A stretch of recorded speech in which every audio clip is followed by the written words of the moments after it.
여러분, 거룩한 주일이면서 우리 민족의 명절인 설날이기도 합니다. 여러분, 설날 당일에 이렇게 주의 앞에 나와서 함께 예배드리는 것, 이것도 참 복된 일이고 너무나 감사한 일입니다. 여러분의 가정 가운데 하나님께서 주시는 화평과 은혜가 늘 함께 하시기를 간절히 원하고 축복합니다. 우리가 가진 믿음, 눈에 보이지 않죠. 근데 우리가 살아가면서 특별히 우리 그리스도인들에게 믿음만큼 중요한 것은 아무것도 없습니다.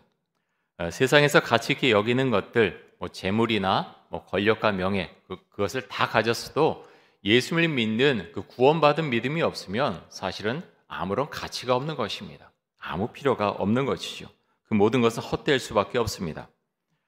여러분, 하나님께 예배드리는 우리의 모두의 마음이 그렇지만 우리만 하나님을 잘 믿는 것이 아니라 우리의 자녀들, 손자, 손녀들, 대대손손이 하나님을 잘 믿는 가정이 되기를 원하는 마음, 그것이 사실 우리의 마음이죠. 그런 의미에서 오늘 주신 말씀 굉장히 우리에게 귀한데요. 창세기 28장 13절과 14절 말씀 봅니다. 이렇게 말씀합니다. 또 본즉 여호와께서 그 위에 서서 이르시되 나는 여호와니 너의 조부 아브라함의 하나님이요 이삭의 하나님이라. 내가 누워있는 땅을 내가 너와 내 자손에게 주리니 내 자손이 땅의 티끌같이 되어 내가 서쪽과 동쪽과 북쪽과 남쪽으로 퍼져나갈지며 땅의 모든 족속이 너와 내 자손으로 말미암아 복을 받으리라. 여러분, 이 말씀은요, 야곱이 이제 하란 땅으로 이제 형의 복수를 피해서, 에서의 복수를 피해서 하란으로 가고 있는 중에 이제 베델에서 하나님께서 야곱에게 주신 말씀이죠. 사실 야곱의 마음은요, 너무 답답했을 것입니다. 전혀 알지 못하는, 외삼촌이긴 하지만 알지 못하는 땅으로 가야 되고요, 앞으로 어떻게 살아야 되는지 앞이 막막했을 것입니다. 그런 가운데 꿈에 하나님께서 나타나십니다. 말씀하시기를 너의 할아버지 아브라함의 하나님이고 내 아버지 이삭의 하나님이고 바로 너의 하나님이다 말씀하십니다. 그리고 너의 자손이 동서남북으로 뻗어나갈 것이다 말씀하시죠. 여러분, 정말 복된 말씀 아닙니까? 어떻게 이런 말씀이 다 있습니까? 여러분, 우리가 이런 은혜를 우리도 그렇게 누릴 수 있기를 간절히 원하고요. 또 그래서 그만큼 우리가 또 신앙생활 잘할 수 있고 또 기도에 힘쓸 수 있기를 원합니다. 제가 28장 말씀을 묵상하면서 그 마음속에 참 은혜가 있는 것은요, 지금 야곱의 그 신앙 상태가 어떻습니까? 사실은요, 상황적으로 보면 그렇게 좋은 상태 아닙니다. 아버지 이삭과 형 에서를 속이고 지금 그 보복당함을 피해서 외삼촌 라반이 살고 있는 하란으로 도망가는 중에 있었고요. 그 전에 어떻게 됐습니까? 거룩한 삶을 살았습니까? 정직한 삶을 살았습니까? 그렇지 않거든요. 그렇지 않은데 하나님께서 그 할아버지 아브라함과 함께 하셨던 그 하나님께서 야곱과 함께 하신다고 하는 것입니다. 하나님께서 야곱에게 나타나신 이유가 여러 가지가 있겠지만 그중에 가장 중요한 이유가 무엇인가 하면 바로 야곱의 할아버지인 아브라함과 하신 약속 때문에, 그 언약 때문에 야곱에게 나타나신 것이죠. 아브라함에게 말씀하시기를 너의 자손으로 하여금 큰 민족을 이루고 내 자손에게 가나안 땅도 주고 내 자손에게 복을 줄 것이다 말씀하셨는데요. 아브라함이 없는 지금도 여전히 그 약속은 유효하고 그래서 야곱에게 나타나셔서 다시 한번 그 약속을 상기시켜 주셨다고 하는 것입니다. 여러분, 우리가 이 말씀 보면서 여러분의 할아버지는 어떤 분들이시고 또 여러분의 아버지는 어떤 분이십니까? 여러분, 그런데 우리에게 가장 중요한 것은요, 우리의 그런 아버지, 할아버지가 참 믿음의 사람이면 더 좋겠지만 그렇지 못할지라도 내가 아브라함과 같은 믿음을 가진 사람으로 주님 저를 만들어 주옵소서, 그렇게 기도하는 것, 우리에게 그것만큼 중요한 기도는 없을 것입니다. 우리 교회는 연세 드신 분들이 많이 계신데요. 여러분 어떠신가요? 지금까지 살아오시면서 여러분 마음대로 그렇게 인생의 길이 펼쳐지셨는지요?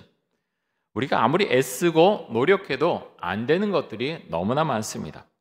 그런 의미에서 오늘 우리가 시편 말씀도 같이 읽었는데요. 솔로몬의 고백, 참 우리에게 많은 것을 생각하게 해주는데요. 시편 127편 1절 말씀 한번 보겠습니다. 우리 말씀 같이 한번 읽습니다. 여호와께서 집을 세우지 아니하시면 세우는 자의 수고가 헛되며 여호와께서 성을 지키지 아니하시면 파수꾼의 깨어 있음이 헛되도다. 여러분 정말 그렇죠? 여호와께서 집을 세우지 아니하시면 건축만을 말하고 있는 것이 아니죠. 우리 가정을 말하고 있습니다. 가정을 세우려고 하면 여호와께서 세워주셔야 된다, 그것을 지금 고백하고 있고요. 성을 지키지 아니하시면, 그럼 파수꾼이 아무리 감시를 많이 하면 뭐합니까? 하나님께서 아니다 그러면 다 무너져 버리는 것, 그것이 성이고요, 또 우리의 인생이고 우리의 가정입니다. 여러분, 우리가 가정을 세운다고 그렇게 생각하고 또 기도를 하게 되는데 참 마음대로 되지 않지요. 자녀를 키우는 것, 직장 다니는 것, 돈 버는 것, 사업하는 것, 마음대로 사실은 잘 되지 않습니다. 자녀에게 정말 신앙을 가르치기 위해서 어렸을 때부터 말씀도 읽히고 또 기도하고 신앙 프로그램에도 참여하게 하고 참 많은 노력을 해도 자녀의 신앙이 부모의 생각대로 되지 않는 경우도 있습니다. 또 자녀가 장성해서 대학교도 잘 가고 좋은 직장 잡고 또 배우자도 만나고 좋은 가정 이루고 그렇게 순적하게 살아가면 참 좋겠는데 부모의 마음대로 되지 않는 경우들도 있죠. 그래서 여러분, 우리는 기도할 수밖에 없습니다. 한편으로는 우리 마음대로 다 되면요, 우리가 기도할까요? 기도하지 않을 것입니다. 내 마음대로 다 되는데 우리가 왜 기도하겠습니까? 그런 면에 있어서는요, 우리 마음대로 되지 않은 거, 우리 자녀도 그렇고 내 인생도 그렇고 내 마음대로 되지 않기 때문에 사실 우리는 더 엎드려 기도합니다. 주님께 기도할 수밖에 없다는 거죠. 어제부터 설 명절이 시작되었습니다. 오늘은 이제 특별히 설날인데요. 제가 어렸을 때만 해도 친척들과도 참 많이 모였던 기억이 납니다. 요즘은 친척들까지 함께 모이는 경우가 그렇게 흔하지는 않은 것 같습니다. 가족들 보기가 참 어려운 경우들도 상당히 정말 있고 또 늘어나고 있죠. 근데 어떤 가정은 명절 되면요, 정말 행복해하고 화기애애하고 그러는데 어떤 가정은 참 모이는 것 자체가 스트레스가 되고 그냥 분위기가 좀 좋지 않고 그런 경우들도 있습니다. 여러분의 가정은 어떻습니까? 좀 기도하기는 정말 우리의 기독교 가정이 유교적인 가정이 아니라 정말 주 안에서 말씀 가운데서 정말 마음이 서로를 행복하게 해주고 또 아름답게 해주고 그렇게 해줄 수 있는 그런 모임, 그런 가정이 될 수 있기를 간절히 원하고 또 축복합니다. 제가 얼마 전에 감동적인 글을 하나 읽어서 좀 소개를 해드리려고 하는데요. 가정학습지 방문교사인 효진 씨라고 하는 분이 있었는데요. 이분은 야채도매상을 하는 남편과 2002년에 결혼을 했고요. 또 시부모를 모시고 싶어서 시부모님을 모시고 살았습니다. 워낙 사이가 좋아서 주위 분들이 그렇게 말했지요. 딸 같은 며느리, 친정엄마 같은 시어머니. 참 부러운 모습이죠. 근데 시어머니가 간경화가 원래 심했었는데 간암에 걸렸습니다. 간 이식을 하지 않으면 6개월밖에 살지 못한다는 시한부 판정을 받았죠. 유일한 치료법이 간 이식이었기 때문에 가족들 모두 간 이식을 위해서 조직 검사를 받았습니다. 근데 삼형제가 있었는데 삼형제 모두 간 이식 부적격 판정을 받았고요. 또 시아버지는 혈액형이 달라서 안 되고 또 손이 동서는 출산한 지 얼마 안 돼서 수술받을 입장이 아니었습니다. 며느리 효진 씨는 시부모와 친정부모 몰래 병원에 찾아가 조직검사를 받았고요. 유일하게 이식 가능 판정을 받게 됩니다. 그래서 이 소식을 시어머니한테 알렸는데 시어머니는 아주 강하게 반대를 했습니다. 넌 앞으로 아이도 낳아야 되고 직장도 다녀야 되는데 나 때문에 화를 입을까 내가 무섭다. 절대로 안 된다라고 반대를 하셨죠. 하지만 효진 씨는 시어머니를 계속 설득했고 친정 부모님도 설득을 했습니다. 그래서 수술하게 되었는데요. 16시간 긴 수술을 했습니다. 그래서 자신의 간 60%를 시어머니에게 이식할 수 있었습니다. 긴 수술이 끝난 다음에 효진 씨를 처음 만난 그 며느리를 처음 만난 시어머니가 이렇게 말했습니다. 사랑한다. 그리고 효진 씨도 수술에 들어가기 전 자필로 쓴 기증사유에 이렇게 적었다고 합니다. 그분을 사랑합니다. 여러분, 그것이죠. 사랑 때문에 하는 것입니다. 점점 얼마나 바빠집니까? 나라가 잘 살게 되었는데요. 점점 더 바빠지는 것 같습니다. 주일 4일을 근무한다 어쩐다고 하지만 교회에서는요. 더 이제 예배드리는 사람을 찾아볼 수 없고 사람들 각자 알아서 각자 바쁜 삶을 살아가는 것 같습니다. 여러분, 필요한 것이 정말 많아지는 그런 시대이지만 그래도 가장 필요한 것, 사랑이 아니겠습니까? 여러분, 올해 우리 교회 실전사항이 매일 큐티합시다인데요. 큐티책 매일 읽고 계시죠? 매일 쓰고 계시죠? 지난 주간에 큐티했던 마태복음 말씀 가운데서 반복해서 강조되는 내용이 하나가 있는데요. 그것이 무엇인가 하면 너는 나를 따르라입니다. 너는 나를 따르라. 예수님께서 말씀하십니다. 너는 나를 따르라. 예수님의 말씀대로 예수님을 따라간 사람들, 그 사람들이 예수님의 제자들이죠. 근데 여러분, 예수님을 따른다는 건 어떤 것을 말하는 것일까요? 마태복음에 보면 이런 내용이 있습니다. 어떤 사람이 이렇게 말하죠. 예수님, 아버지의 장례를 치르고 예수님을 따르겠습니다 라고 말씀을 드리는데 예수님께서 뜻밖의 대답을 하십니다. 죽은 자들이 그들의 죽은 자를 장례하게 하고 너는 나를 따르라 말씀하시죠. 여러분, 우리의 상식으로는, 우리의 지식으로는 예수님의 말씀의 뜻을 잘 파악하기가 쉽지가 않습니다. 예수님의 제자들은 예수님께서 나를 따르라고 하셨을 때 예수님을 따랐지요. 고기 잡는 배를 놔두고 그물을 놔두고 가족을 두고 예수님을 따라갔습니다. 세리마태도 나를 따르라라고 예수님께서 말씀하셨을 때 세상적인 계산하지 않고 돈을 선택하지 않고 예수님을 따라갔습니다. 여러분, 이런 것들을 보면 예수님을 따른다고 하는 것 공짜가 아니죠. 절대로 공짜가 아닙니다. 예수를 따르려고 하면 내가 가지고 있는 것들 버려두고 따라야 하는 경우들도 많이 있습니다. 어떨 때는 손해를 봐야 되고요.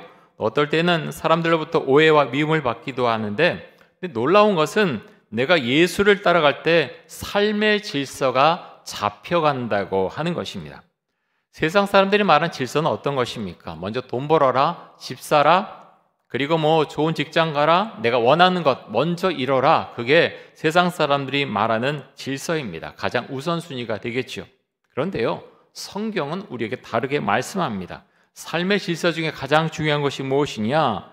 예수를 믿고 구원받는 것, 예수를 따라가는 것. 그것이 가장 중요한 삶의 질서입니다. 나와 나의 가족이 예수를 믿고 구원받는 것, 그것이 가장 중요하다고 하는 것입니다. 사도 바울이 빌립보의 감옥 안에 갇혀 있을 때 지진이 일어나죠. 바울과 실라와 다른 죄수들은 그 지진이 일어났을 때 감옥에서 탈출할 수 있었습니다. 하지만 탈출하지 않죠. 감옥을 지키던 간수는 이 죄수들이 다 탈출한 것으로 생각하고 자결을 하려고 합니다. 하지만 바울이 크게 소리를 쳐서 자결하지 못하게 만류를 합니다. 간수는 그 다음에 이제 바울과 실라를 보면서 이렇게 묻습니다. 선생님들, 내가 어떻게 해야 구원을 받겠습니까? 묻고 있는데요. 이때 바울이 이렇게 말합니다. 사도행전 16장 30절과 30절부터 32절까지 말씀 보겠습니다. 참 중요한 말씀인데 우리 같이 한번 읽습니다. 그들을 데리고 나가 이르되 선생들이여 내가 어떻게 하여야 구원을 받으리까 하거늘 이르되 주 예수를 믿으라 그리하면 너와 내 집이 구원을 받으리라 하고 주의 말씀을 그 사람과 그 집에 있는 모든 사람에게 전하더라. 아멘. 자, 주 예수를 믿으라 그리하면 너와 내 집이 구원을 받으리라. 여러분, 이 말씀은요 단순히 간수를 향한 사도 바울의 말씀이 아니라 우리가 이 말씀을 붙잡고 기도해야 되고 정말 평생도록 기도해야 될 그 내용인 줄로 믿습니다. 사랑하는 성도 여러분, 이번 설 연휴에 가족들과 어제 모이셨는지요? 아니면 오늘이나 내일 모이실 텐데요. 함께 모이면 먼저 예배를 드리실 수 있기를 바랍니다. 함께 덕담 나누고 즐거운 시간 갖는 것 참 중요하죠.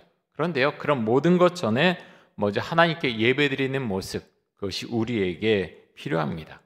여러분, 예수를 믿을 때 나와 나의 가족이 구원을 받습니다. 가족에게 두는 덕담, 어떤 즐거운 시간, 그것과는 비교할 수 없이 중요한 것이 바로 우리 가족의 구원입니다. 지난 주간 큐티 본문 가운데 보면 중풍병에 걸린 병자를 친구들이 데리고 와서 예수님에게 고침을 받는 내용이 있습니다. 중풍병에 걸린 병자와 그의 친구들은 예수님에게 가면 그 병을 고침받을 수 있다라는 그 믿음이 있었지요. 예수님을 믿지 않은 가족들에게는 우리는 중풍병에 걸린 그 친구들의 모습, 그 역할이 바로 우리의 역할인 줄 믿습니다. 예수님에게 우리 가족을 인도해야 되는데 우리가 바로 그 역할을 부여받은 사람임을 여러분 기억하시고 여러분의 가족 중에 예수를 믿지 않는 사람들이 있으면 내가 중풍병 친구들의 역할을 내가 해야 되겠다 생각하고 기도하시고 행하실 수 있기를 바랍니다. 기도와 영역이라고 하는 책에서 보면 이 토레이 목사님은 이런 이야기를 합니다. 토레이 목사님은 정말 영역이 뛰어나고 능력이 있는 하나님의 종이었지만 토레이 목사님의 큰 형은 예수를 믿지 않았습니다. 그래서 15년 동안 계속해서 정말 전력을 다해서 기도를 하게 되는데요. 어떨 때 보면 목사님께서 이렇게 열심히 기도하는데 그 큰형님은 점점 구원에서 멀어져가는 것처럼 그렇게 보이기도 했습니다. 하지만 토레이 목사님은 정말 간절하게 그리고 반복해서 계속해서 큰형님의 구원을 위해서 기도를 했습니다. 어느 날 아침 그날도 큰형님의 구원을 위해서 기도하는데 하나님께서 마음속에 내가 너의 기도를 들었다. 이제 너는 더 이상 큰형의 구원을 위해서 기도하지 않아도 된다라는 확신의 마음을 주셨습니다. 그 확신의 마음을 주신 지 2주 후에 큰형님이 병을 앓게 되었는데 토레이 목사님의 집으로 오게 되었습니다. 병이 너무 심해서 2주 동안 치료를 받아야 되는데요. 치료하다가 집을 떠나는 바로 그날에 큰형님은 D.L. 무디의 사무실에서 그리스도를 영접하고 구원을 받게 됩니다. 사랑하는 성도 여러분, 우리는 가족의 구원을 위해서 끊임없이 그리고 간절하게 기도해야 합니다. 언제까지 기도해야 됩니까? 가족이 구원받을 때까지, 예수 그리스도를 믿는 믿음을 고백하고 예수를 영접할 때까지 우리는 낭망하지 말고 기도해야 합니다. 그렇게 하기 위해서 우리에게 힘이 필요한데요. 성경 우리에게 이렇게 말씀하고 있습니다. 자, 로마서 8장 26절 말씀 보겠습니다. 이 말씀 같이 한번 읽습니다. 이와 같이 성령도 우리의 연약함을 도우시나니 우리는 마땅히 기도할 바를 알지 못하나 오직 성령이 말할 수 없는 탄식으로 우리를 위하여 친히 간구하시느니라. 아멘. 도레이 목사님은 15년 동안 기도해서 큰형님이 구원받는 역사를 이뤘지만 사실 그 가족의 구원을 위해서 이보다 훨씬 오랜 기간 동안 기도하는 분들도 많이 있습니다. 그런데 응답이 없어서 참 마음이 낙담 가운데 있고 어떻게 될지 모르겠다. 이제는 포기해야 되겠다. 혹시 그런 마음이 들 수도 있습니다. 하지만 그렇지 않다라고 성경 말씀합니다. 성령께서 우리의 연약함을 아시고 우리를 대신해서 힘을 주신다, 기도해 주신다라고 말씀합니다. 그래서 우리는 끊임없이 구원을 위해서, 특별히 구원을 위해서 기도해야 되는데요. 로마서 8장 26절 말씀, 이 말씀에 의거해서 우리는 기도해야 됩니다. 그럼 말씀의 능력이 얼마나 큰지 모릅니다. 우리가 기도를 해야 되지만 그냥 기도하는 것보다 이런 말씀을 펴놓고 주께서 이렇게 말씀하셨사오니 이루어 주옵소서라고 기도하는 것, 그것은요 특별한 능력이 있는 것입니다. 조지 밀러가 항상 그렇게 기도하지 않았습니까? 그렇게 했을 때 평생토록 응답받는, 기도에 응답받는 삶을 살아갔다는 것 우리는 잘 알고 있습니다. 자, 우리의 자녀를 위해서도 성경 말씀과 간절한 기도가 필요한데요. 디모데후서 3장 16절과 17절 말씀 보겠습니다. 이 말씀도 같이 한번 읽습니다. 모든 성경은 하나님의 감동으로 된 것으로 교훈과 책망과 바르게 함과 의로 교육하기에 유익하니 이는 하나님의 사람으로 온전하게 하며 모든 선한 일을 행할 능력을 갖추게 하려 함이라. 여러분, 하나님의 말씀이 우리를 세워주고요 또 자녀의 인생을 바로 세워줄 줄로 믿습니다. 그래서 여러분, 우리는 매일매일 말씀을 봐야 됩니다. 말씀을 묵상해야 되고요 그 말씀을 펴놓고 기도해야 됩니다. 그럴 때 능력이 생기고요 은혜가 생기고 우리가 낙담 가운데 빠지지 않습니다. 사랑하는 성도 여러분, 특별히 설 연휴 기간 동안 가족들 만날 때 하나님의 은혜가 그 가운데 임하길 원하고 정말 주의 은혜가 임해서 정말 모든 가족들 예수를 믿고 구원받고 그 가운데서 정말 은혜의 삶을 살아가는 그런 날들이 펼쳐질 것을 믿습니다. 그것을 위해서 함께 기도하면서 주께서 이뤄주시고 인도하여 주옵소서, 제가 기도하는 그 한 사람이 되게 하여 주옵소서, 우리가 그렇게 기도할 수 있기를 간절히 원합니다.